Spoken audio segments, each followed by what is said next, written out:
اعوذ باللہ من الشیطان الرجیم پناہ مانگتا ہوں میں اللہ کی شیطان مردود سے۔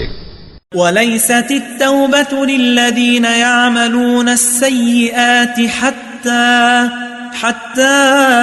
إِذَا حَضَرَ أَحَدَهُمُ الْمَوْتُ قَالَ إِنِّي تُبْتُ الْآنَ وَلَا الَّذِينَ يَمُوتُونَ وَهُمْ كُفَّارٌ أُولَئِكَ أَعْتَدْنَا لَهُمْ عَذَابًا أَلِيمًا۔ اور ایسے لوگوں کی توبہ قبول نہیں ہوتی جو ساری عمر برے کام کرتے رہیں یہاں تک کہ جب ان میں سے کسی کی موت آ موجود ہو تو اس وقت کہنے لگے کہ اب میں توبہ کرتا ہوں، اور نہ ان کی توبہ قبول ہوتی ہے جو کفر کی حالت میں مریں۔ ایسے لوگوں کے لیے ہم نے دردناک عذاب تیار کر رکھا ہے۔